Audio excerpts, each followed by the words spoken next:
Just recently, our Sun unleashed a supermassive solar flare, and it was the most intense one in 7 years. Solar flares are powerful explosions happening within the Sun's atmosphere, intense bursts of radiation rising from the surface of our star. How dangerous are they for us? Let's figure it out. Solar flares can indeed affect life on Earth, disrupting everything from power grids to GPS. They can have an impact on spacecraft and astronauts. They produce auroras, painting the sky with vibrant colors near our planet's poles, which is actually not a drawback but a very beautiful view. The most recent flare, part of a series of flares, was classified as an X6.3 event. This classification is based on the X-ray brightness of solar flares. There are 5 classes of solar flares, with A being the weakest and X the most powerful. Each class also has 9 subdivisions, from 1 to 9.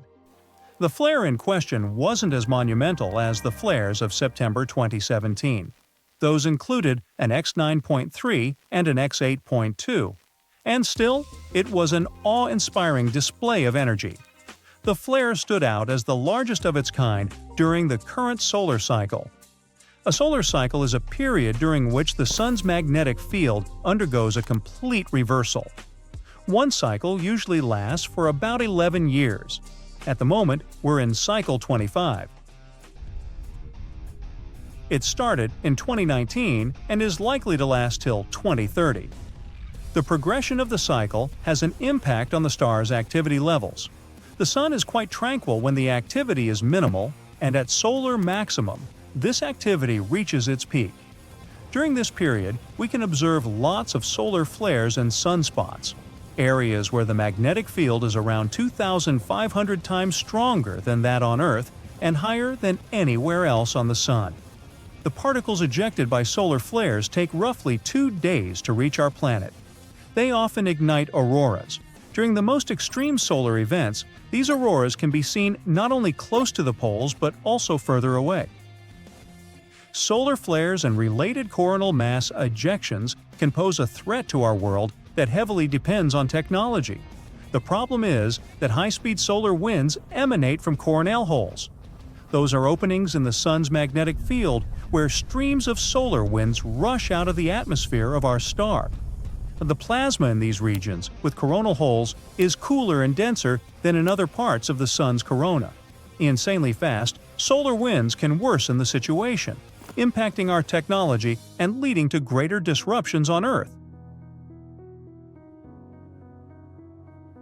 You've probably seen headlines like, "Solar storms of 2025, Earth's doomsday is coming." They cause anxiety and panic. Totally unnecessary.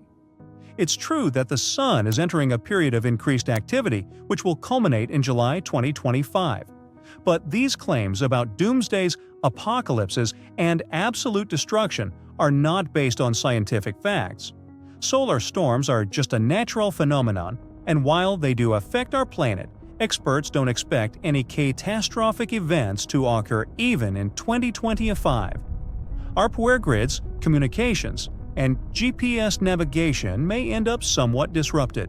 However, the severity of the situation will depend on the direction and strength of the storm. That's what you need to know about the upcoming events. Since solar cycle 25 will most likely peak during that period, there will be more chance of observing solar flares and coronal mass ejections, CMEs. Earth might witness disruptions at different levels.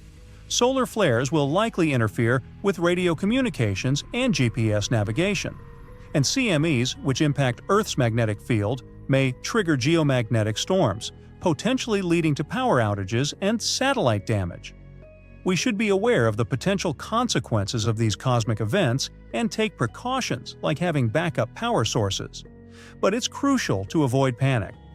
NASA and NOAA, National Oceanic and Atmospheric Administration, regularly provide updates on space weather. They actively monitor the Sun, and you can stay informed through reliable sources. Electronic satellites suddenly go out of control. there are voltage surges across the globe. In some places, there's a complete blackout.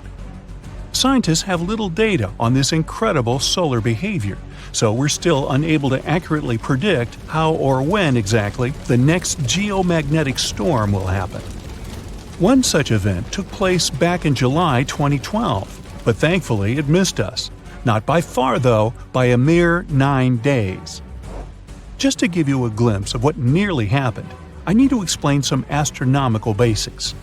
A solar storm is a series of effects we feel here on Earth after certain events occur on the Sun.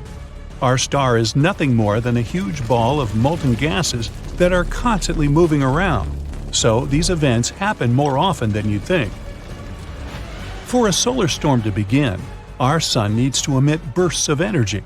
They're in the form of solar flares and coronal mass ejections. These two phenomena send electrical charges and waves of magnetic fields toward the Earth at an astonishing speed of about 3 million miles per hour.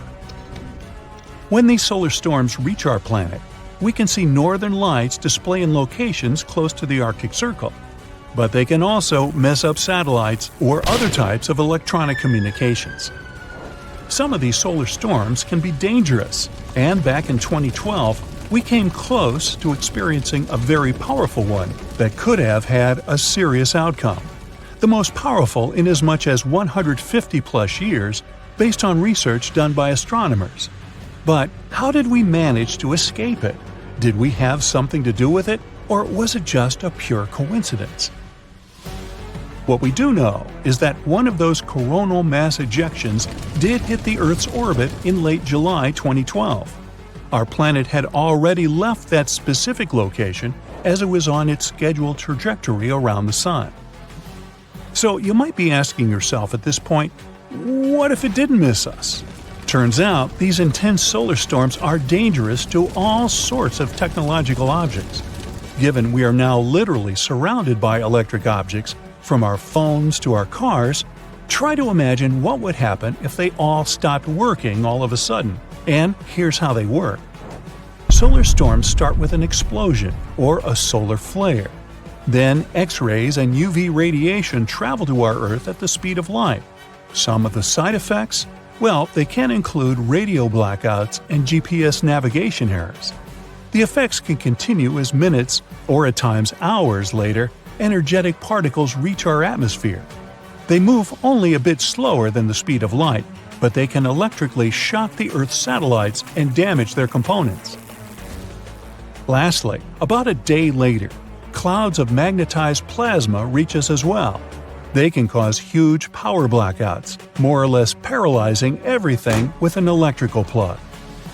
We might not even be able to flush our toilets, since most water supplies in cities use electric pumps these days. The effects of these geomagnetic storms would be different around the world, though. Solar storms are curious by themselves, but why do they affect some locations on Earth more than others? Based on recent research, geology has a lot to do with it. But I need to take you back a bit to paint you the bigger picture. Buckle up, because we're taking a trip in the time machine. To a time when the Moon didn't even exist yet. 4.6 billion years ago, our solar system looked a lot different than it does now, and that's putting it lightly. Hundreds of new planets began to form around the new Sun. Planets like our own Earth, Venus, or Mars were still hurtling around the cosmos. Back in the 1970s, an astronomer named Donald R. Davis developed a theory that said the Moon was born when another planet hit a newly formed Earth about 4.5 billion years ago. He also indicated that it might have been the size of Mars and later named this planet Theia. It's difficult to imagine what that impact might have looked like, even with the equipment we have these days. The astronomers suggested the giant impact hypothesis, trying to piece together this mystery. After running into our planet, the outer rocky layers of both Earth and Theia were projected into a circle of cosmic matter. Out of this debris, what we now know as the Moon was born. The Earth's core has apparently consumed Theia's iron core, that is, if it had any. Our planet also got into the position it occupies today. This way, it became more susceptible to geomagnetic storms. Back then, there was little to no information as to what might have happened to Theia, apart from giving us our only natural satellite. It took several years for a series of scientists to come up with an exciting new idea that revolutionized what we knew about our planet. What was left out of Theia is hiding under 2 continent-sized layers of rock deep within our planet.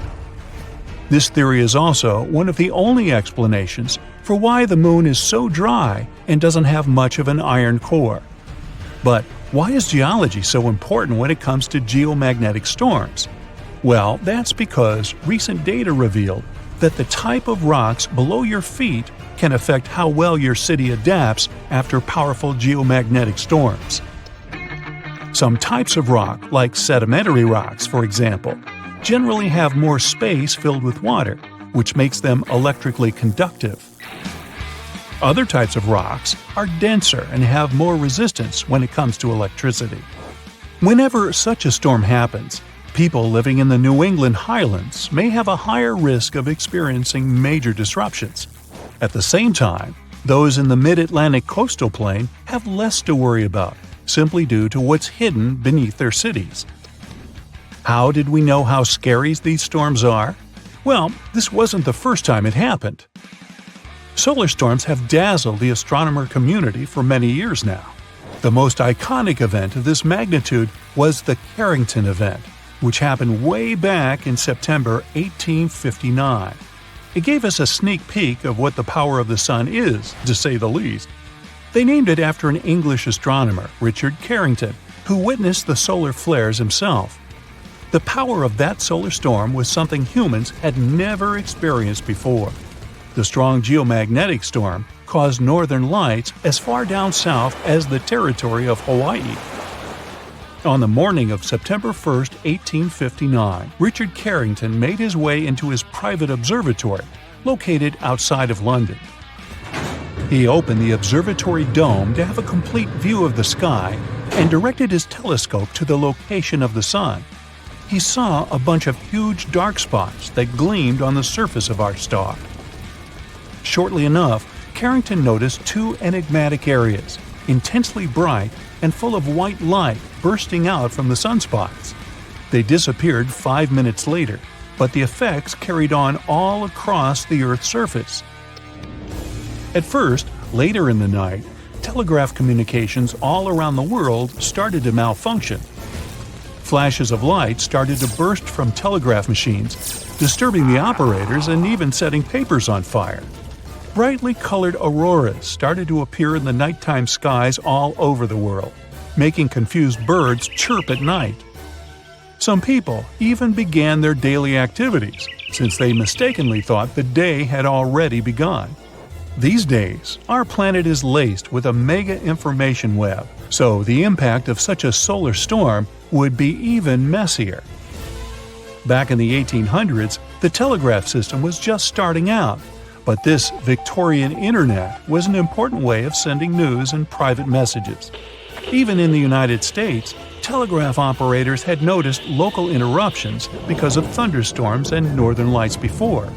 But the Carrington event and its effects were something they had never seen before. A lot of telegraph lines in North America became useless. One telegraph manager based in Pittsburgh even recalled that the currents flowing through the wires were so strong their platinum contacts were in danger of melting. Another example was that of a telegraph operator located in Washington, D.C., named Frederick W. Royce, who was hurt as his forehead touched a ground wire. Samples taken from the Earth's icy locations tell us that the Carrington effect was twice as big as any other solar storm experienced in the last 500 years. It's very difficult to imagine what the impact of a storm of that magnitude might be today. But based on a 2008 report drafted by the National Academy of Sciences, it might cost us between $1 trillion and $2 trillion in damages.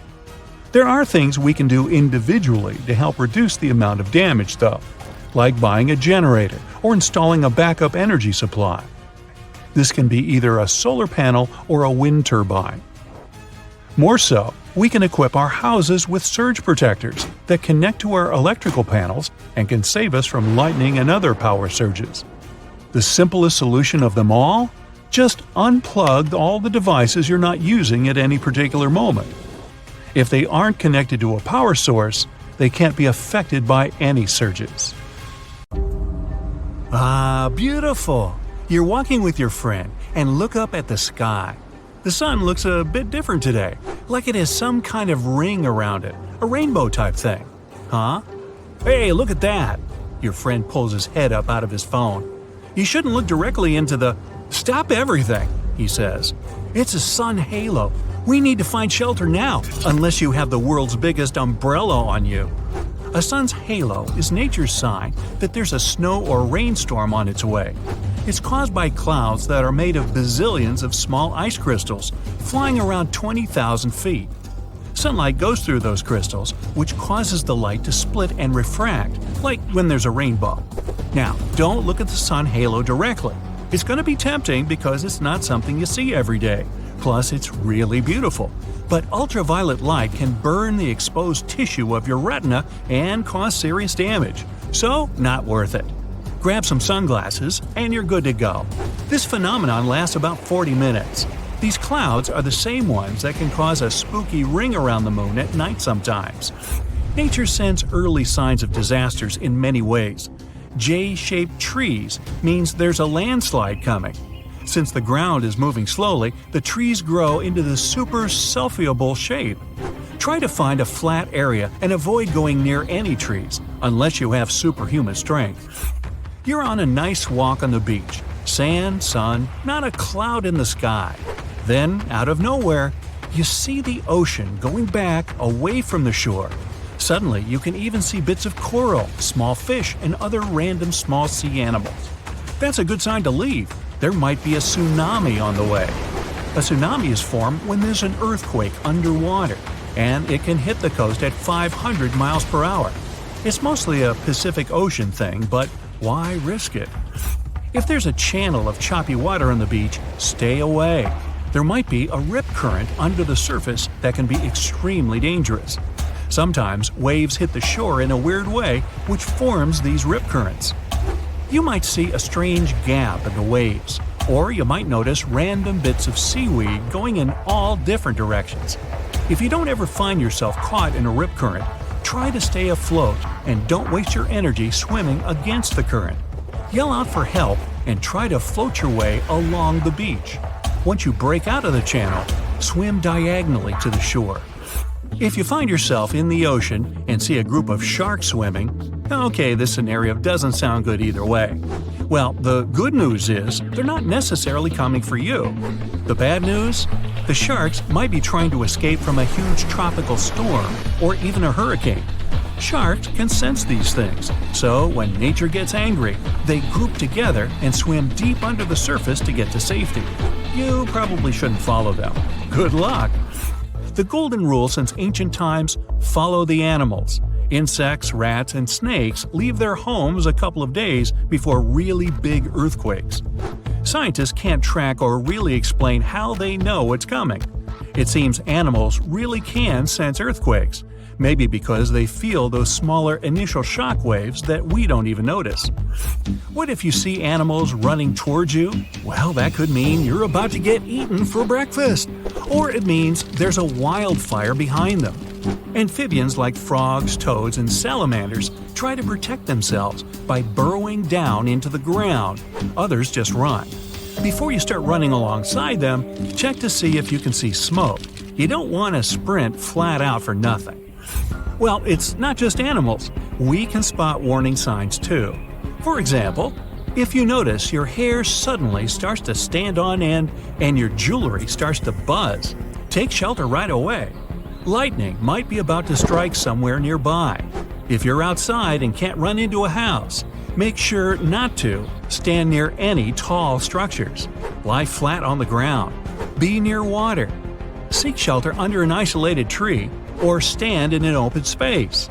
And don't stand on top of the Empire State Building. That thing gets zapped hundreds of times a year. Do you like skiing? It's all fun and games until all you can see is white. Avalanches can move up to 80 miles an hour, so watch for some warning signs. Does it feel hollow when you walk in the snow? Are there cracks around your feet? Can you see a huge avalanche coming? Time to go! Sometimes a storm mixes its blue light with the red light from the sun, and you get a pretty impressive green. Enjoy it from a safe distance, preferably indoors. This super tall thundercloud usually means you're about to get smashed by hail, or worse, a tornado. Find cover somewhere, like in an underground parking lot or a basement. It might be a bit embarrassing if you're wrong, though. Okay, we know volcanoes can be dangerous, but the lakes near them? Is anything not a sign of danger? Lakes that are near something boiling hot that never cools, so volcanoes, are like wildly shaken soda cans, just about to burst. The magma that's underground actually pushes carbon dioxide into the bottom of the lake, and that gas stays there, waiting. Then, even something boring like rain can disturb the lake a little too much and bam! Or boom! You get the picture. Diving, swimming, snorkeling, the sea can be amazing, but it's pretty unpredictable. When two wave currents run into each other, they can create a cross sea. It looks pretty cool from far away, but it can be really dangerous for swimmers, surfers, or even ships. There's a strong current roaming around under the surface. You're walking on the beach, apparently every good story starts like this, and all of a sudden, ooh, a cave! How cool is this? You should probably go in there, explore a bit, and no. If there's a full moon out, you might not be able to get out of that cave. A full moon affects the tide and makes it lower than usual. That cave might be more accessible, but instead of an exciting adventure, you could end up trapped in there until the next full moon. Bring a big lunch. A wall cloud is one of those things you're both excited and scared to see. Scared because you don't know what it is. Excited because, well, how often do you see something like that? Whatever you feel, tell your legs to start running. During a thunderstorm, these wall clouds sit lower than anything else and can be up to 5 miles long. And if they start spinning, well, Dorothy ended up in Oz. Who knows where you'll end up? It's 2009 in Italy. A man was hanging out in his kitchen. Then he saw some flickering lights. He knew just what to do. He moved his family to a safe place. A couple of seconds later, a massive earthquake hit the whole region. His family survived thanks to his quick reaction. He knew these flickering lights were actually a sign of an upcoming earthquake. People have been seeing these mysterious lights for ages. Some thought it was some kind of sign coming from space. Scientists never used to take them seriously, but after the invention of photography, more and more evidence of these strange lights appeared. Soon, they realized the connection. The lights appear, and pretty soon, the earthquake hits. After a bit of digging around, they actually found some records of these earthquake lights from hundreds of years ago. There were bluish flames coming out of the ground right before an earthquake. Ooh, creepy. Oh, ocean, come on, not you again. Okay, but just one more. If you see the oceans turned all reddish-brown, don't go in the water or anywhere near it. This red tide is caused by toxic algae and is something you can find all over the world. That toxic algae can be there even if the ocean's a normal color. Getting that stuff all over you can cause some health issues. Rinse yourself off in fresh water as fast as you can. You know, they even wrote a holiday song about it. Algae home for Christmas. No, really. We're flying past the planets of our solar system. We pass by Mars, Jupiter, Saturn, Uranus, and Neptune. Then we move through dark space beyond the edge of our world. We've reached our destination. It's the Oort cloud. It's a hypothetical region around the solar system that holds tons of asteroids and blocks of ice. It's likely to be where the largest comet in human history was born. And now, it's heading toward the sun. Bernardinelli-Bernstein was discovered totally by accident during the Dark Energy Survey. Our telescopes were pointed at distant space. Their main goal was to learn more about how the universe was expanding. Astronomers also wanted to make a more detailed map of the observable universe. Scientists analyzed over 80,000 images and found a moving object. It was alarmingly close to our home planet. Its size was an impressive 62 miles. That's about the width of Lake Michigan. It was an already active comet with a long tail. Usually, comets get a tail when they come close to the sun. The heat from the star warms the comet's surface, and light materials, like ice, begin to evaporate. This forms a cloud of steam and dust that stretches far beyond the comet. But Bernardinelli-Bernstein is too far away from the sun to start heating up. This means that its surface has a different composition. It might be solid carbon monoxide. This increases the luminosity of the comet. That's why it can be observed with telescopes on Earth. We can compare Bernardinelli-Bernstein to the largest meteorite to ever fall on Earth. About 66 million years ago, our planet was hit by a meteorite about 6 miles wide. At that time, the blast wave from the collision went around Earth several times. Tsunami waves caused by the impact were taller than the largest skyscrapers, and the energy from the explosion set huge areas on fire.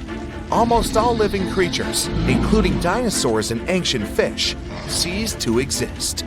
The meteorite left a crater 3 times the size of Manhattan. The place where it fell was rich in sulfur. This substance evaporated because of the abnormal heat and gathered into massive clouds. This caused acid rains that were falling on Earth for several more weeks. Our newly discovered comet is 10 times bigger. If it were flying toward Earth, you'd see it with the unaided eye long before the impact.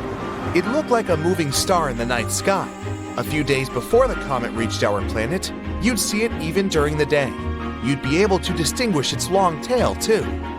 When the comet entered the atmosphere, it'd produce a booming sound so loud you'd hear it on the other side of Earth.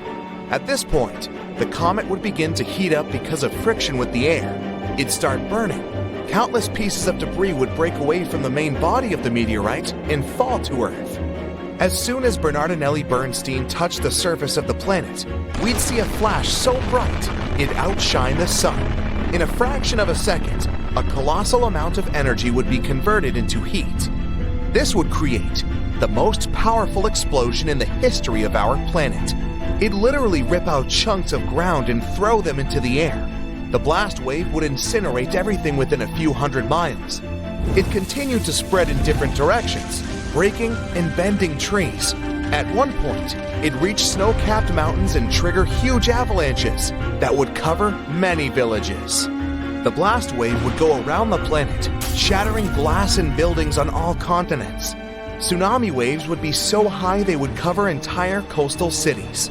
The most powerful earthquake in history would break the ground and create deep cracks. After the impact, billions of tons of dust and ash would rise into the air. A giant black cloud would completely block the sun's rays. Earth would be plunged into darkness. All the debris in the air would start melting. They'd turn into liquid lava and fall back to the surface, causing even more damage. The ash and dust in the air would cover the sun for several more months. During this time, the temperature on Earth would drop by several degrees. Even if they were hiding in deep shelters and bunkers, people, as well as all other living organisms on the planet, would be unlikely to survive this event. Fortunately, Bernardinelli-Bernstein isn't going to approach Earth. Right now, the comet is about 20 astronomical units away from the Sun. That's 20 times the distance from Earth to the Sun. It means the comet will soon cross the orbit of Uranus. In 2031, it'll be 11 astronomical units away from our star. That's just outside Saturn's orbit. This is going to be the closest Bernardinelli-Bernstein will approach the Sun. Then it will begin its flight back to the edge of the solar system. But the comet is bound to return again. It'll move away from the Sun and slow down until the star's gravity pulls it back. Then the comet will make another circle around our solar system. But that will take about 3 million years. Right now, we have other meteorites to worry about. For example, 3200 Phaethon. It crosses the orbits of Mars, Earth, Venus, and Mercury. Then it goes around the Sun and comes back. This cycle takes about 523 days. Then it starts over again.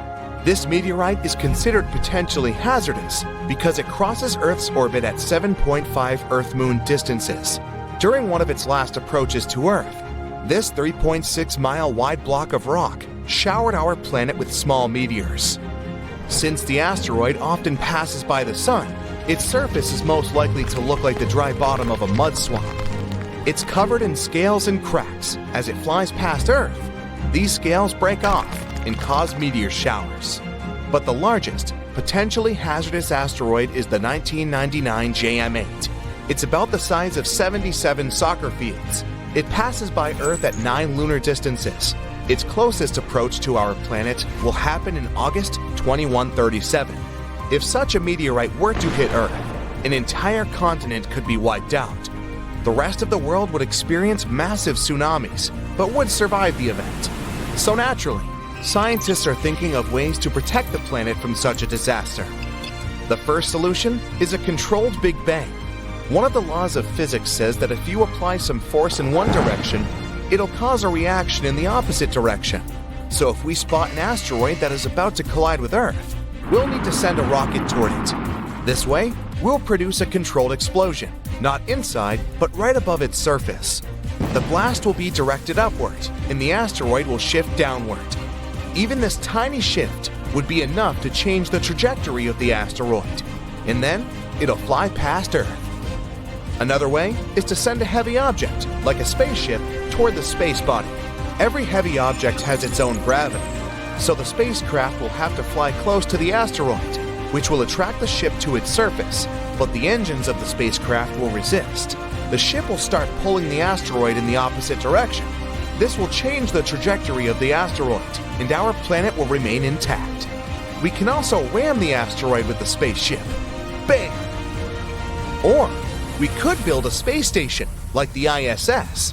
It would be equipped with a bunch of huge magnifying lenses. We would send the station closer to the Sun and start looking for potentially hazardous asteroids. Then, we'd point all the lenses so that the Sun's rays would focus on the giant rock. The heat would begin to vaporize the matter from the asteroid's surface. That's where physics would come into play again. The matter would evaporate upward, and the asteroid would move downward. We could also wrap the asteroid in a reflective film, something like foil. Usually, space bodies absorb most of the Sun's rays, but if the asteroid was covered in foil, the rays would bounce off its surface. This would create a weak pushing force. That should be enough to avoid the collision. Of course, we could attach rocket engines to the asteroid. This way, we would be able to not only change its trajectory, but also control it. But that would depend on the size of the asteroid and the number of engines. And then, we could use this massive rock to ram it into other, larger asteroids. So there you are. You've been driving for hours through the night. You didn't have any chance to sleep, so your mind is hanging by a thread. You stop the car and go out to stretch your limbs. And then you look up into the sky and see a beautiful sunrise. Whoa, wait! There are 3 suns in the sky. You rub your eyes, but nope. There are still 3 bright stars in the sky. No, our home star hasn't been torn into 3 pieces, nor has it been visited by 2 other stars. This is called a sundog. It occurs mostly during severe frosts. Small ice crystals in the sky bend the light. As a result, you may see 3 bright spots in the sky instead of just 1. This phenomenon is officially called a halo. Usually it's just a circle around the sun. You can even see a halo at night, too. Just look at a street lamp and you'll see a bright circle around it. Sometimes a halo can take on a fancier shape. If there's a lot of ice in the air, the light is warped even more, just like in a room with a dozen mirrors. Then the halo can take on the shape of a human eye. Because of this phenomenon, a false dawn can occur also. While you're looking at the horizon, the dawn begins and the edge of the sun appears. A little bit more and wait! The sun starts to just dissolve in the sky. After a few moments, it's dark again. And only a minute later, the real sun shows its face. It was the same light curvature effect you saw before with the 3 suns. Only now, the light is curved vertically, not horizontally. And instead of the real sun, its reflection in ice crystals in the sky appeared. But the sun with 3 stars on the horizon is actually real. Not on Earth though, but 340 light-years away. There's a star system at the center of which lurks a star almost twice the size of our sun. And there are 2 small stars orbiting around this giant. From afar, they look like dumbbells. This strange world has a planet too. Sunsets and dawns there really happen with 3 stars. If you brought your significant other to a park bench to watch a sunset here, your date would go just fine, whatever that means. Now you're at home, watching YouTube to the sound of a thunderstorm. Suddenly, you hear the sound of a window shattering and all the lights in the house go out. You see a streak of bright blue light from under the door to the next room. You open the door and see a sphere of lightning the size of a basketball. It's hanging still, occasionally zipping tiny lightning bolts to its sides. After a couple of moments, the ball flies away toward the window through which it got here. You've just witnessed a ball lightning. Clever name. Such a phenomenon has been observed in different parts of the world, and each time it scared people to bits. In 1753, an experienced sailor went up on the deck of a ship. He looked out and saw a big blue ball of fire over the water. The sailors wanted to turn around and catch up with this mystical orb, but it was moving too fast, and before they could change course, the ball flew upward at a tremendous speed. Then there was a powerful explosion, the force of 1,000 cannons. The boom toward the top of the ship's mast, and several sailors were thrown back by the shockwave. In the same instant, the orb disappeared, leaving behind only the unusual smell of sulfur. And one recent case occurred in Eastern Europe. During a thunderstorm, a ball of lightning flew into a woman's house. The woman remained motionless, and the blue ball flew right over her head. The lightning then discharged into the electrical wiring inside the wall and disappeared. But despite eyewitness claims, ball lightning still remains an unconfirmed phenomenon, and even if it exists in reality, we can't explain how it appears. Some scientists have even been able to create ball lightning in the lab, but those spheres weren't stable and they weren't anything like what the witnesses described. Moving on. This cloud looks like a dinosaur, and this one looks like a cat, and this one, it looks like these clouds are falling down. That's just a mammatus cloud. Their shape really makes them look like chunks of clouds about to slam on the ground. Well, that's not going to happen, but you better start seeking cover anyway. Such clouds are a sign of a severe thunderstorm coming. It takes a lot of moist air with ice crystals at the top and dry air at the bottom to create such clouds. Then vertical currents of air appear between these layers, and these currents make the clouds take the shape of a human brain. And this giant cloud looks like a dome that's going to cover an entire city. In fact, that's exactly what happens. A huge cloud covers a large area and then rains heavily on it. Sometimes the front of such a cloud takes a bizarre shape, like in these pictures. It looks more like several giant spaghetti clouds, or even giant cloud worms. This phenomenon can often be seen in Australia, and it's called a morning glory. It happens because a strong wind twists parts of the cloud on both sides, and then the huge sheet of air dough splits into thick strips. And sometimes you can see clouds in the sky made of birds. Wow, that cloud moves quickly and changes shape. It becomes more transparent and then denser and darker again.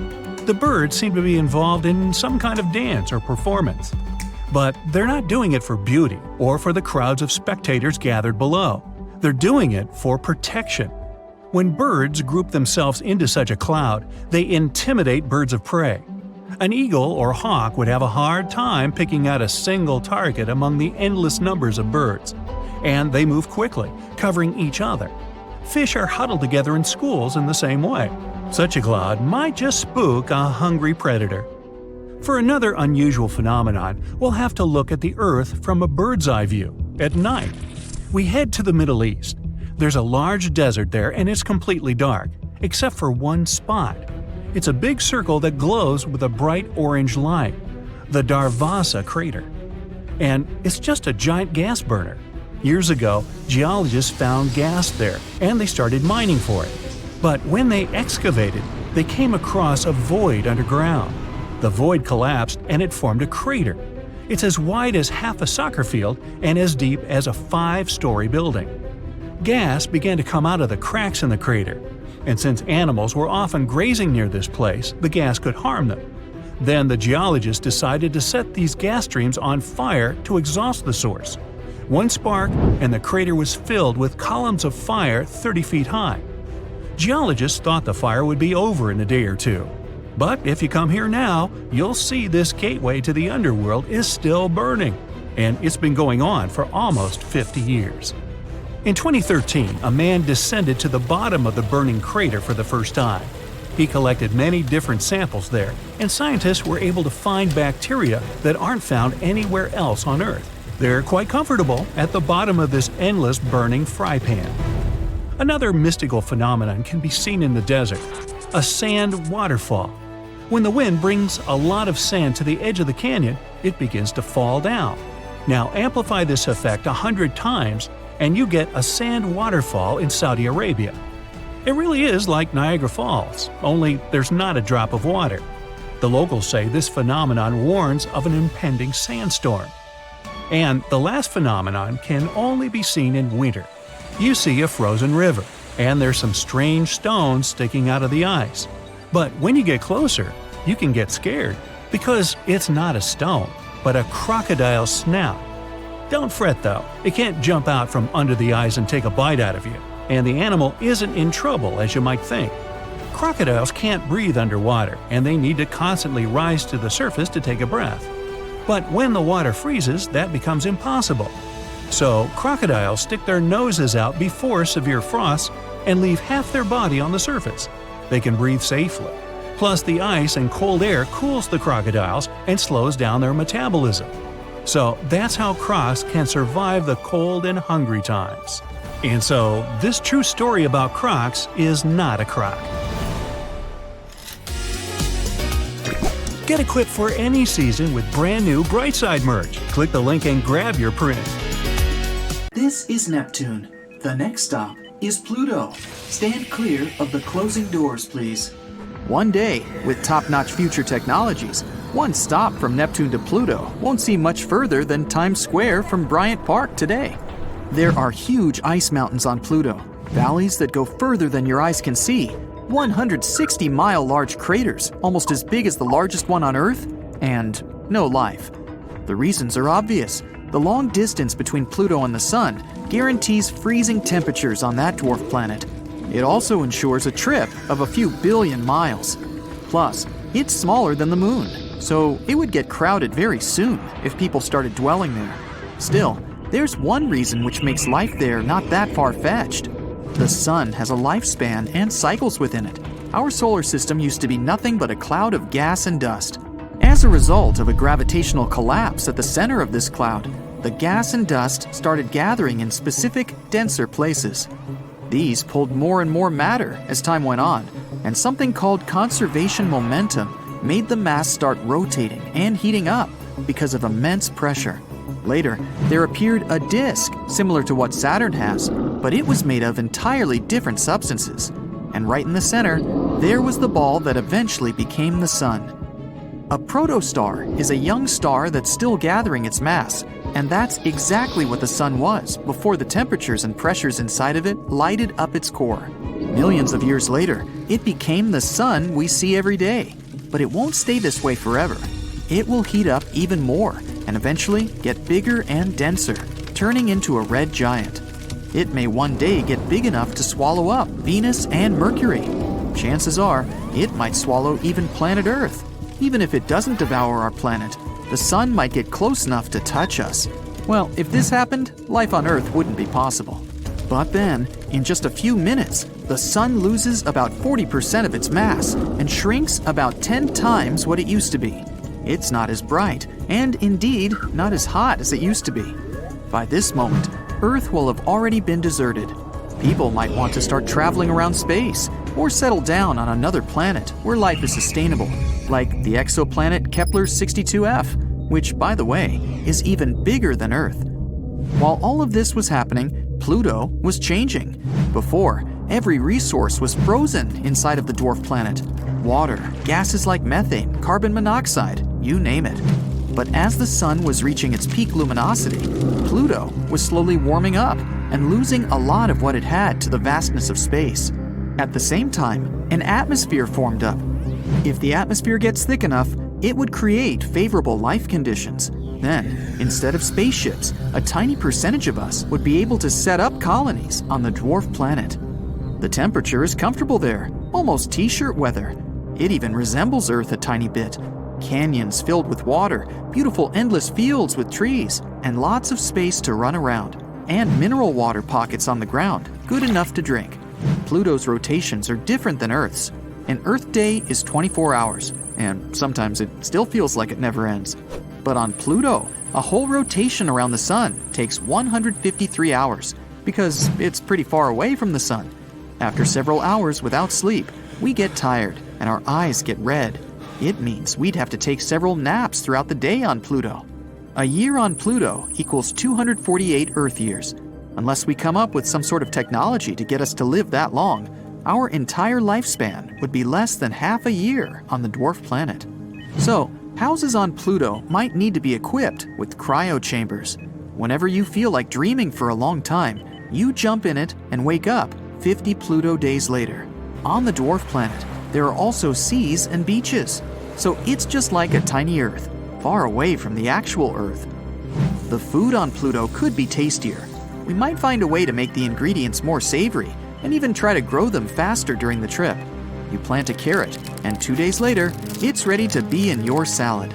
There could also be new ingredients for our salads on Pluto. Maybe 2-meter-tall mushrooms we've never seen before. The animals we would take with us on the trip would get released into their new home forever. And with time, they would evolve and adapt to their new environments.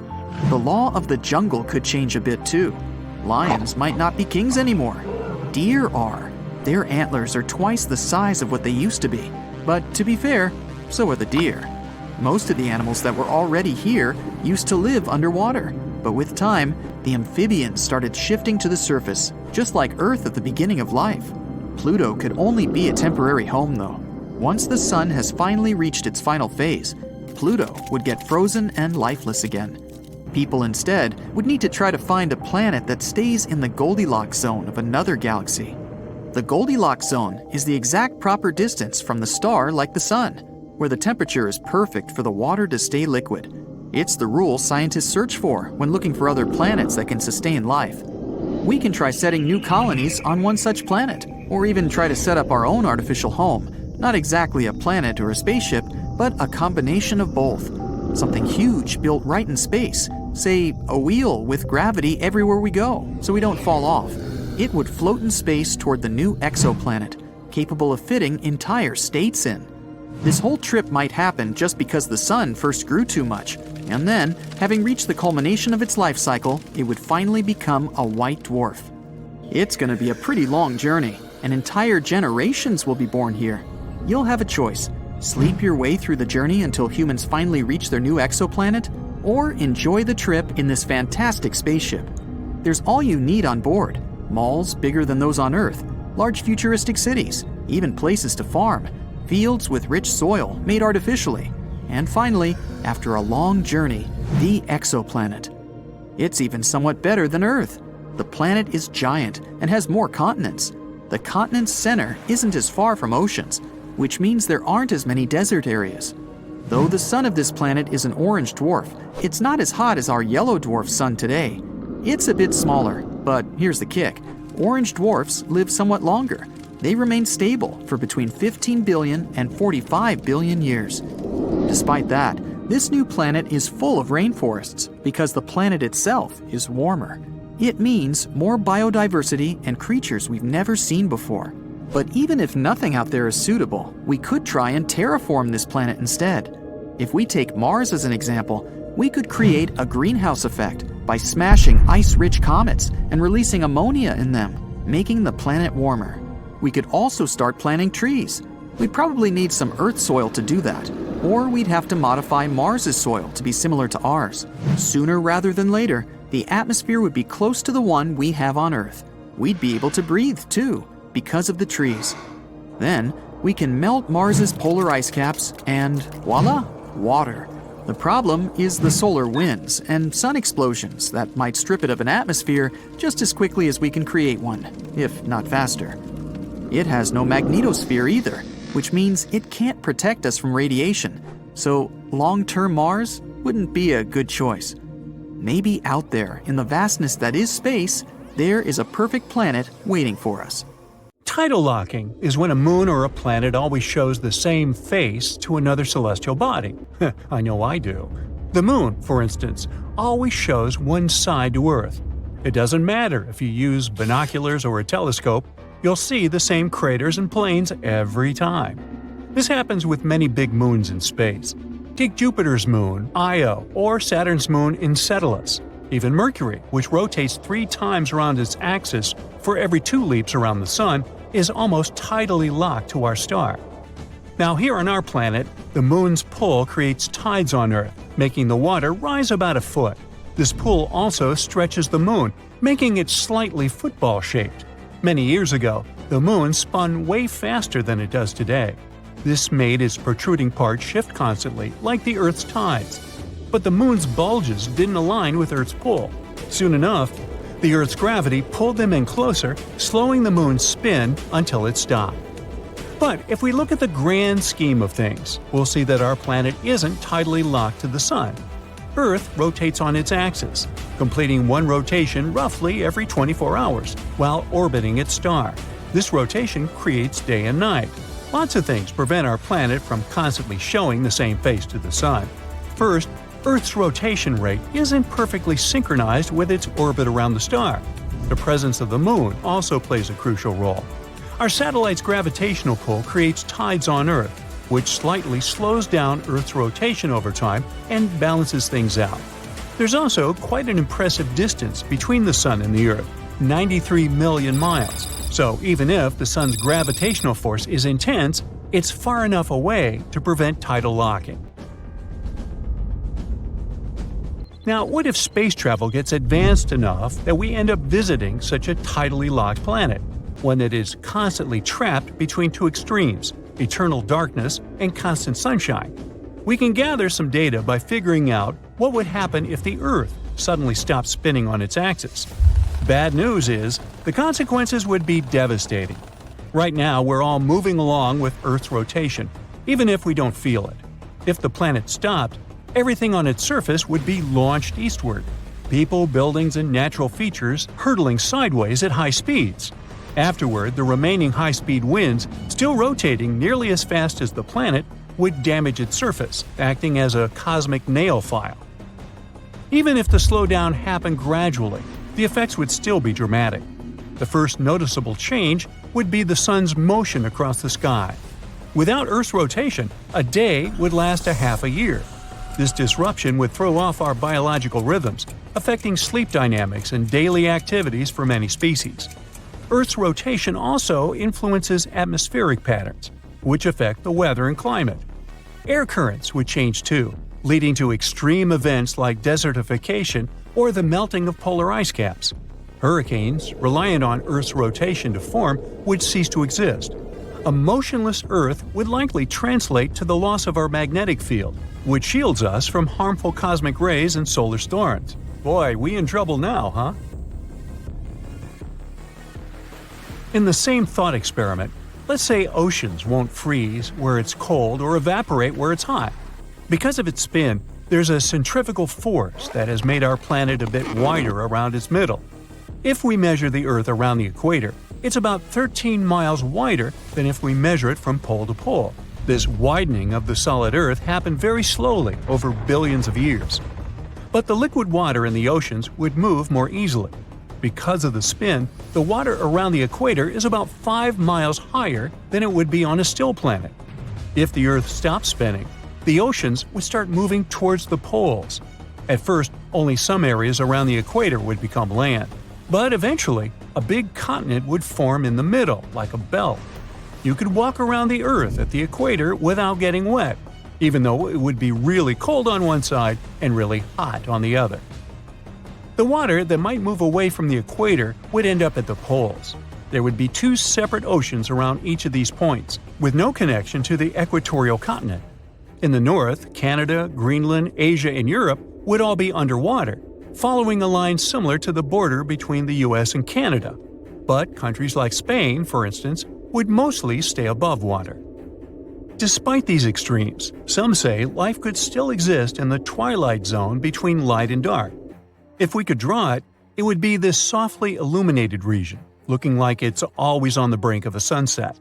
This in-between domain could potentially offer the ideal conditions for life, with temperatures balanced between extremes. The planet would end up resembling an eye. Its sunward-facing hemisphere would look like a parched pupil, encircled by a blue-green iris, the place with lots of water and vegetation. Now, it's not all that grim. Since there's liquid water on our planet's surface, sunlight could turn it into clouds that could help us control the temperature should it stop spinning. Also, the way heat moves around in the air could make the climate nicer overall. Winds could carry warmth from the sunny side to the dark side, similar to how ocean currents warm up Europe and cool down Africa. Plus, the way gases move in the air might stop a planet from getting stuck facing one way all the time. Venus, for instance, should be locked in place facing the sun, but its atmosphere helps keep it turning. Our planet might end up pulling a similar trick. Rainfall on a tidally locked planet could further regulate temperatures, especially if there's enough land.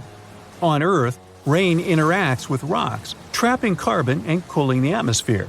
This process could also help manage carbon dioxide levels. If we were to prepare for a tidally locked world, the Sahara Desert would be a good place to start the boot camp.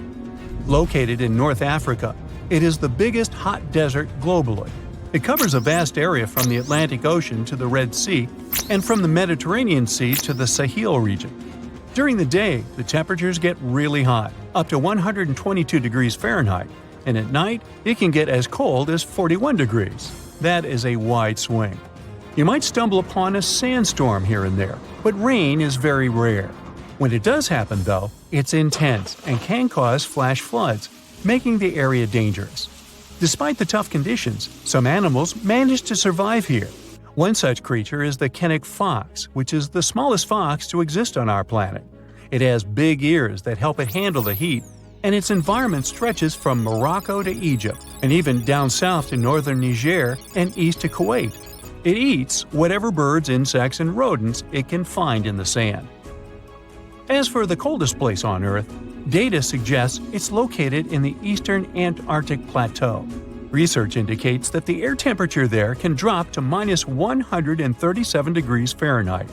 Now, if we need to find animals that have adapted well to living in refrigerator with built-in ice maker-like conditions, we just need to look at the emperor penguins. They gather in tight groups, sometimes with huge numbers of these birds, to keep warm. They can't stay in these huddles for too long, though, because they get too hot. Scientists found out in 2015 that it can get as hot as 100 degrees Fahrenheit in the middle of the penguin mosh pit. These birds are the only animals that produce offspring during the Antarctic winter. They travel quite far, somewhere around 50 to 100 miles, to lay just one egg. While the dad keeps the egg warm for about 2 months, mom goes back to the edge of the ice to find food.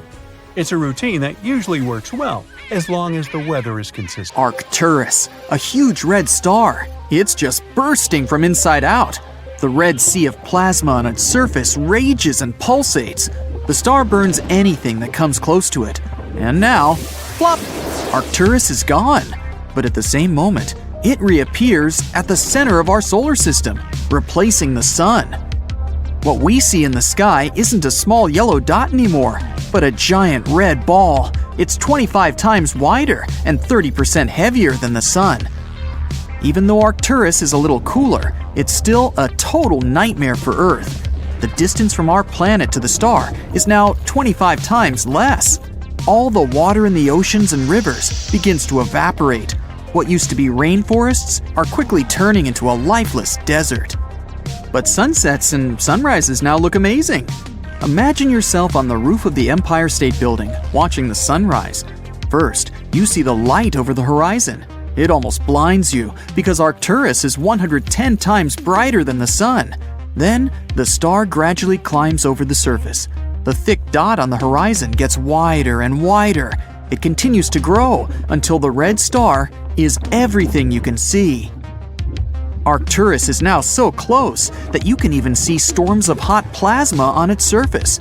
there are periodic outbursts and mass ejections. Huge amounts of matter are ejected from the surface of the star at speeds of up to 1,200 miles per second. The matter takes the form of a loop attached to the star at both ends. And you have to wear a super advanced spacesuit to be able to observe such a sunrise. Life on Earth ceased to exist long ago under these conditions, and it's going to get worse over time because every 8 days, Arcturus's brilliance increases, and soon our planet will become more like Venus. It's so close to the Sun that the high temperature makes any life there impossible. Okay, let's let our planet cool down a bit and put Proxima Centauri in the center of our solar system. It's not a red giant, but a red dwarf. This star is almost 7 times smaller than the Sun and almost 9 times lighter. Now our oceans and rivers are not evaporating, but freezing over. Forests and jungles are covered with snow. In about a week, there won't be a single place on Earth where the temperature is above freezing. Even plants that are used to the cold will cease to exist. They mostly feed on the sun's energy. Now, they begin to starve. But there will still be water deep beneath the ice layer. It'll be heated by the hot core of our planet. Microorganisms will still be able to survive. It's much darker on Earth too. It's like an endless twilight here. Oh, and we can barely see the moon.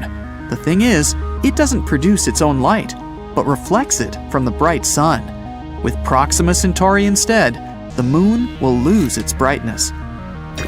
Hop on the bright side of life together with our brand new tees, hoodies, and more. Click the link to pick your choice. But an even bigger problem would be with our orbit. The Sun has a certain gravitational force, and it keeps us just in the sweet habitable zone, where we're not too hot and not too cold.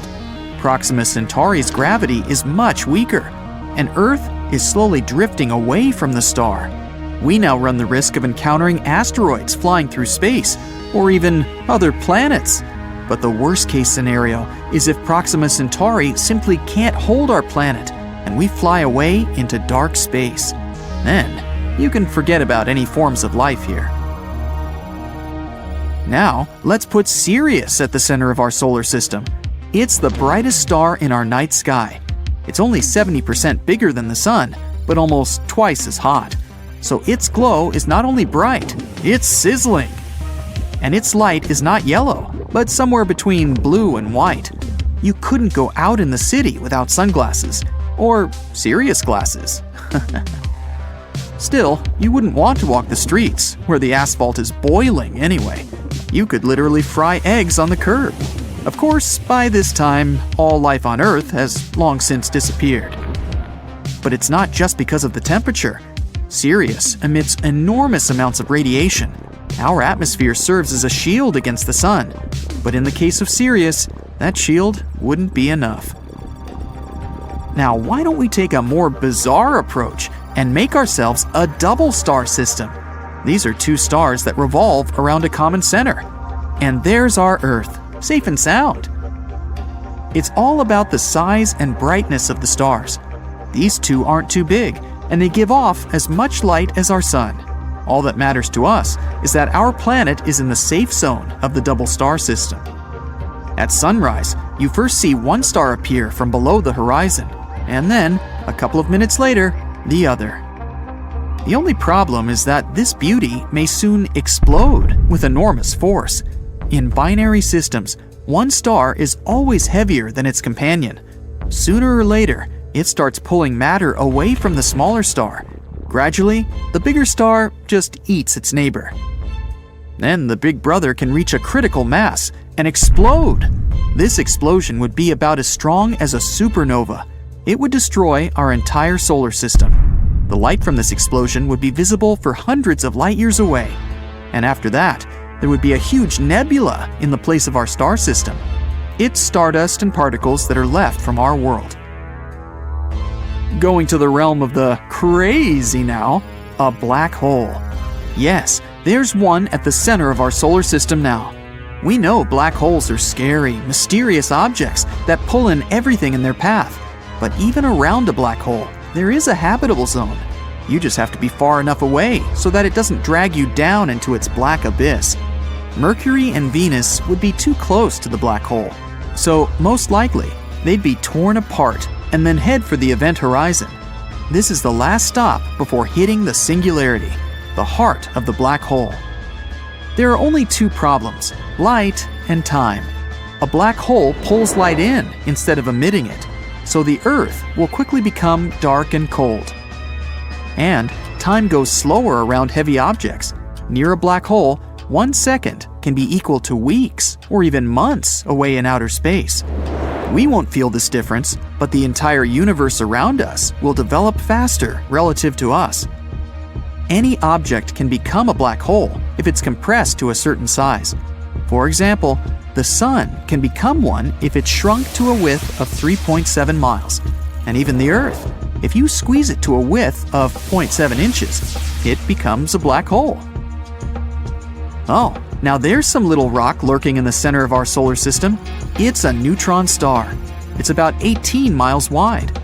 Some meteorites are much bigger than that, but it has a mass comparable to the Sun, so its gravitational force is about the same, and our planet's orbit is intact. But the problem is that neutron stars emit next to no visible light, so it's now permanent night on Earth. Still, it gets very hot here. When a neutron star is born, it can be several times hotter than the Sun at first, but it quickly cools down to the temperature we're used to. So there's a chance that all life on Earth hasn't yet been scorched. Another problem is that these little guys are rapidly spinning and can become pulsars. It's kind of like a powerful spotlight on two sides of a spinning star. Neutron stars also eject radiation at tremendous speeds. These rays will make our planet literally sterile. No life form would be able to exist under these conditions.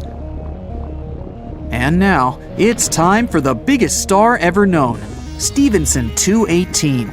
This red giant is 2,150 times larger than the Sun, and if we place it at the center of our solar system, its edge will lie on Saturn's orbit. So Mercury, Venus, Earth, Mars, and Jupiter are already swallowed by the huge star. Saturn, Uranus, and Neptune are roasting like chestnuts on a fire and will soon evaporate. In fact, this could happen to our Sun as well. The older it gets, the redder and bigger it becomes. It'll eventually run out of its fuel, hydrogen, and the Sun will start to burn heavier elements in its core. This will cause it to expand. Then we'll see more beautiful sunsets and sunrises, but the temperature will become too high. In theory, the Sun will get so big that it'll swallow the Earth, and then it'll explode in a supernova, leaving nothing of our entire solar system behind. Shiny. Just recently, our Sun unleashed a supermassive solar flare, and it was the most intense one in 7 years. Solar flares are powerful explosions happening within the Sun's atmosphere, intense bursts of radiation rising from the surface of our star. How dangerous are they for us? Let's figure it out. Solar flares can indeed affect life on Earth, disrupting everything from power grids to GPS. They can have an impact on spacecraft and astronauts. They produce auroras, painting the sky with vibrant colors near our planet's poles, which is actually not a drawback but a very beautiful view. The most recent flare, part of a series of flares, was classified as an X6.3 event. This classification is based on the X-ray brightness of solar flares. There are 5 classes of solar flares, with A being the weakest and X the most powerful. Each class also has 9 subdivisions, from 1 to 9. The flare in question wasn't as monumental as the flares of September 2017. Those included an X9.3 and an X8.2. And still, it was an awe-inspiring display of energy. The flare stood out as the largest of its kind during the current solar cycle. A solar cycle is a period during which the Sun's magnetic field undergoes a complete reversal. One cycle usually lasts for about 11 years. At the moment, we're in cycle 25. It started in 2019 and is likely to last till 2030. The progression of the cycle has an impact on the star's activity levels. The Sun is quite tranquil when the activity is minimal, and at solar maximum, this activity reaches its peak. During this period, we can observe lots of solar flares and sunspots, areas where the magnetic field is around 2,500 times stronger than that on Earth and higher than anywhere else on the Sun. The particles ejected by solar flares take roughly 2 days to reach our planet. They often ignite auroras.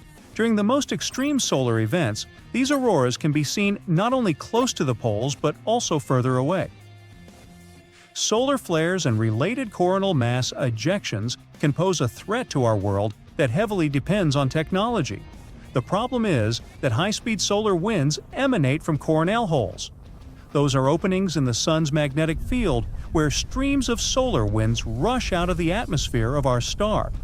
The plasma in these regions, with coronal holes, is cooler and denser than in other parts of the Sun's corona.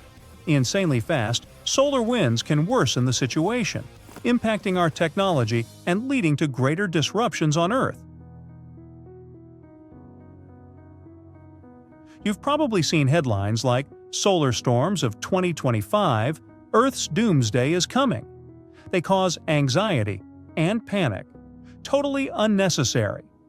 It's true that the Sun is entering a period of increased activity, which will culminate in July 2025.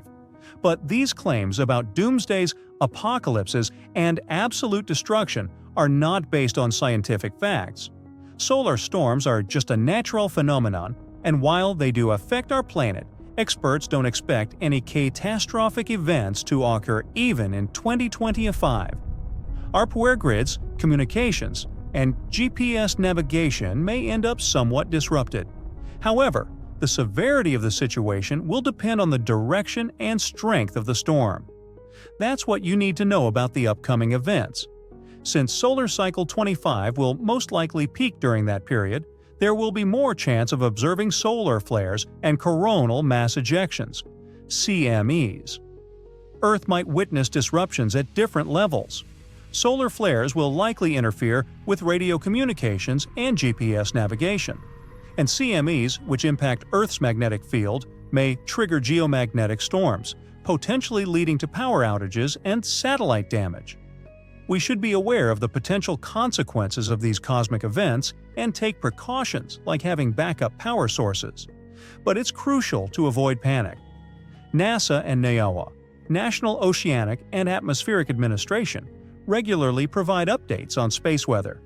They actively monitor the Sun, and you can stay informed through reliable sources.